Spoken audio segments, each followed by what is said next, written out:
नमस्कार सर. नमस्कार. आता प्रश्न विचारणं मी बंद करणार आहे. बरं. कारण की तुमचा कमेंट बॉक्स एवढा भरून जातोय प्रश्नांनी, तर बरं. असं वाटतंय आपल्या व्ह्यूअर्सचे, आपल्या युजर्सचे आपण ते कमेंट्स घेतले पाहिजे. बरोबर. तर पहिला प्रश्न असा आहे, मला तो वाचून दाखवायचा आहे तुम्हाला.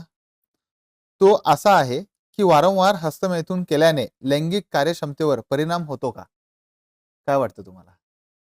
पहिले तर मी या एपिसोडद्वारा तुम्हाला सगळ्यांना एक रिक्वेस्ट करेल, की जे काही तुमचे प्रश्न असतील, ते तुम्ही कॉमेंट बॉक्समध्ये विचारत चला आणि त्या कॉमेंटवरच मी माझा व्हिडिओ बनवण्याचा प्रयत्न करेन, जेणेकरून त्याची तुम्हाला पण मदत होऊ शकते आणि आपले जे व्ह्युअर्स आहेत, त्यांना पण मदत होऊ शकते. चांगला प्रश्न तुम्ही विचारला. कॉमनली माझ्या क्लिनिकमध्ये येताना पण हा प्रश्न काफी बरेच लोक विचारतात. तर हस्तमैथुनामुळे लैंगिक क्षमतेवर काही परिणाम होतो का? तर मित्रांनो, जेव्हा केव्हा तुम्ही हस्तमैथुन करता, हे कोणत्या वातावरणामध्ये करता, कोणते माइंड स्टेट ठेवून तुम्ही करता, हे त्याच्यावर खूप अवलंबून असतं. जर तुम्ही हस्तमैथुन करताना गिल्ट फील करत नसाल किंवा इनकॉन्फिडन्स फील करत नसाल किंवा त्याच्याबद्दल काही तुम्हाला गैरसमज तुमच्या मनामध्ये ठेवत नसाल, तर हस्तमैथुनामुळे लैंगिक आयुष्यामध्ये तुमचा काहीच फरक पडणार नाही. पण जर तुमच्या मनामध्ये गिल्ट असेल किंवा त्याच्याबद्दल तुम्हाला अँझायटी काही चिंता असेल किंवा भीती असेल, तर पुढच्या येणाऱ्या लैंगिक आयुष्यामध्ये त्याचा परिणाम असा जाणून येतो, की बऱ्याच लोकांना असं वाटतं, की हस्तमैथुन केल्यामुळं आपलं वीर्यनाश झालं. वीर्यनाश झाल्यामुळं आपल्याला कमजोरी आली, आपल्याला पिंपल्स आले, आपलं हेअर लॉस झालं, माझं शरीर सुदृढ होत नाहीये, माझी बॉडी बनत नाहीये, मी जिममध्ये जातोय तरी माझं मसल गेन होत नाहीये. असे जे तुमचे हे असतात, कल्पना असतात, कुठे ना कुठे त्या तुमच्या आयुष्यामध्ये हे तुम्हाला दिसून येतं.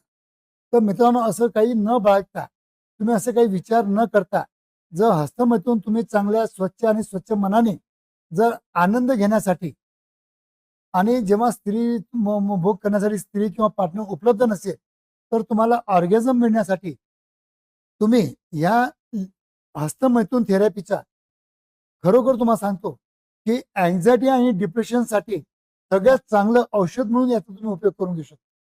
की बरेच लोक आज धावपळीच्या जीवनामध्ये माइल्ड किंवा मॉडरेट अँझायटी डिप्रेशनमध्ये गेलेले आहे. तर मी तर म्हणतो, की जे अँटीसायकोटिक मेडिसिन असतात, त्याचे पण दुष्परिणाम खूप जास्त असतात. त्याच्यामुळे तुमची लैंगिक शिथिलता कमी होऊ शकते, लैंगिक क्षमता कमी होऊ शकते.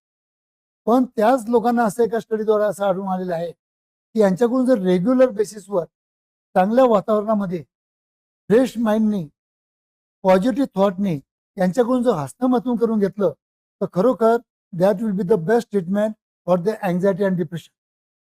हे माझं 40 वर्षाच्या अनुभवातून हे मी तुमच्या समोर बोलतो आहे आणि फॅक्ट आहे, की बऱ्याच लोकांना जेव्हा मला यंग मुलं माझ्याकडे येतात, ते विचारतात, की साहेब मी घरी जाऊन हस्तमैथुन करू का नाही करू? मी म्हणतो बिंदास करायचं, पण लिमिटमध्ये करायचं.